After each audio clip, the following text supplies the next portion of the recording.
ಬುಡದಲ್ಲೇ ನಕಲಿ ಔಷಧ ಜಾಲ, 5 ಕೋಟಿ ಮೌಲ್ಯದ ಮೆಡಿಸಿನ್ ವಶ, ದಂಧೆಕೋರ ಅರೆಸ್ಟ್, ದುಬೈನಲ್ಲಿ ಕಿಂಗ್ ಪಿನ್.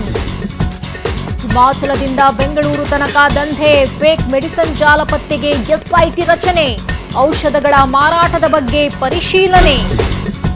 ಶಿವಶಂಕರಪ್ಪ ಮನೆಯಲ್ಲಿ 40 ಗಂಟೆಗಳಿಂದ ಶೋಧ, ತಂದೆ ಮಗಳಿಗೆ ಹಣದ ಕುರಿತು ಪ್ರಶ್ನೆ, ಮಗನ ಮೇಲಿನ ದಾಳಿಗೆ ತಾಯಿ ಕಣ್ಣೀರು. ಕೆಎಂಎಫ್ನಲ್ಲಿ ದುಷ್ಟಕೂಟ, ಕಳಪೆ ಪಶು ಆಹಾರದಿಂದ ಕೋಟಿ ಕೋಟಿ ಸ್ವಾಹ, 2 ತಿಂಗಳಲ್ಲೇ 1600 ಜಾನುವಾರು ದುರ್ಮರಣ. ಕನಕಾಂಬರ 5,000, ಸೇವಂತಿಗೆ 500, ದಾಳಿಂಬೆ, ಸೇಬು, ಮುಸಂಬಿಯೂ ದುಬಾರಿ. ವರಮಹಾಲಕ್ಷ್ಮಿ ಹಬ್ಬಕ್ಕೆ ಭರ್ಜರಿ ಖರೀದಿ.